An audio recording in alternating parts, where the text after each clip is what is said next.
Welcome back. Americans for Tax Reform now tracking reports of IRS agents who are showing up at private homes and businesses unannounced.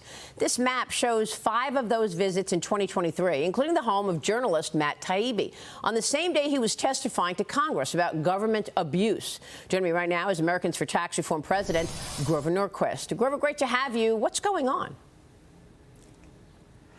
Well, you wondered what the government was going to do, the IRS was going to do with $80 billion to hire 87,000 more agents. We were told they were going to work on the phones and maybe answer the phone if you tried to call in for help, since most phone calls don't get answered in any useful way. In point of fact, we found some rather disturbing things. These are all from press reports, so this is tip of the iceberg, where IRS agents are showing up at people's houses. You mentioned the reporter who they showed up at his house when he was testifying just to sort of drop by and say, we know where you live. It was supposed to be about some 4-year-old tax issue, which, by the way, they owed him money back, not the other way around. This kind of intimidation is showing up other places. Montana, they went in and grabbed a gun store's information, not on money, not on taxes, but who bought a gun. They were getting lists of guns. The IRS was stealing from the proprietors lists of people who owned guns under the guise of we're the IRS. The IRS doesn't need that information. They might have questions about how much money you're making and that sort of thing. That's not what happened. It's in Ohio. They lied. A guy showed up and lied to a woman about what his name was, what he was doing, and when challenged, he said, I'm with the IRS. I can come into anybody's house at any time I want.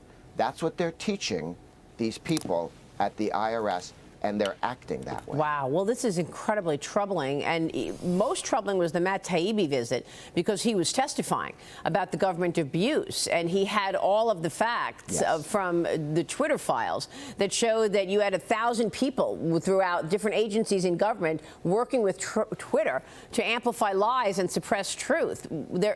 This intimidation is for what? They did everything other than leave a horse's head in the guy's bed. Wow. You know, when they went out, he's testifying. As he's testifying, they do this. The IRS, in order to cover for FBI misdeeds, the FBI censoring Twitter and so on, they went out and started an investigation against Taibbi on Christmas Eve, a Saturday, at the IRS.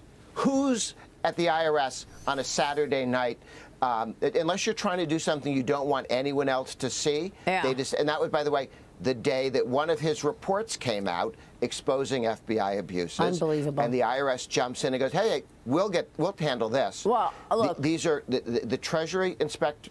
Yeah, the bulk of the money that Joe Biden wants to bulk up the IRS is still in place. It was, you know, written into law in the Inflation Reduction Act, which doesn't attempt to cut down inflation. But I want to get your take on the Supreme Court taking up this case that could block Democrats' plans for a wealth tax, Grover. Walk us through this wealth tax. What does it mean, and what are you expecting out of the Supreme Court? Yeah, the Constitution is very clear about what the federal government is allowed to tax and not tax. The states that created the federal government wanted to be very clear about that. When the federal government said we'd like to have an income tax, they had to amend the Constitution because they had no right without the 16th Amendment to do that. Now they've decided they want to have a wealth tax, like a property tax on your house, and say not taxing income, which is constitutional. We passed an amendment to that effect, but a wealth tax of, we see you own something over here, we want a piece of it.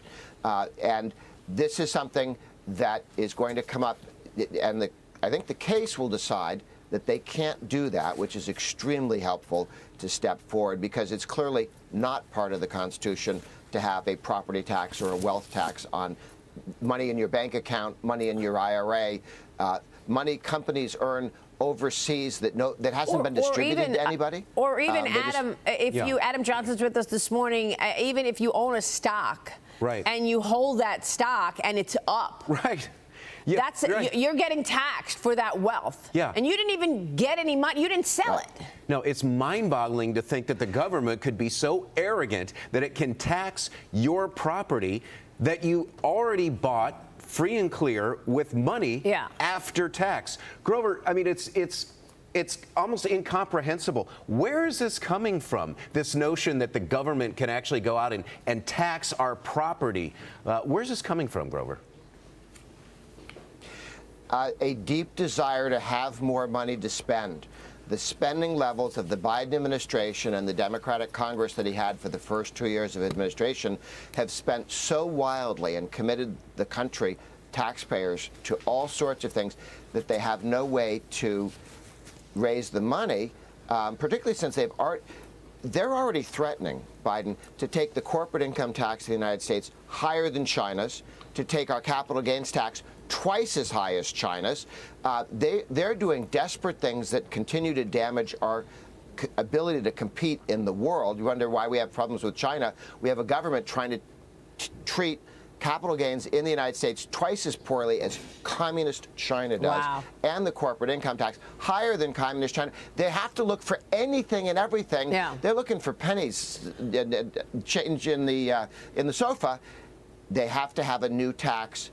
Luckily, this one's unconstitutional. Well, Speaker McCarthy said that throughout his negotiations with the president kept pushing that he wanted to raise taxes. He wants to raise revenue, but not by cutting spending, new revenue via taxes, Grover. What is the likelihood of that? What does the year ahead look like in terms of taxes? Well, Speaker McCarthy, during those negotiations on the debt ceiling, put two lines in the sand. One was no tax increase, no tax increase, no tax increase, period.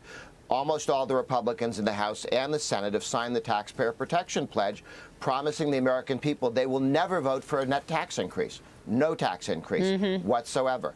The other thing that Speaker McCarthy said, we've got to bring spending down.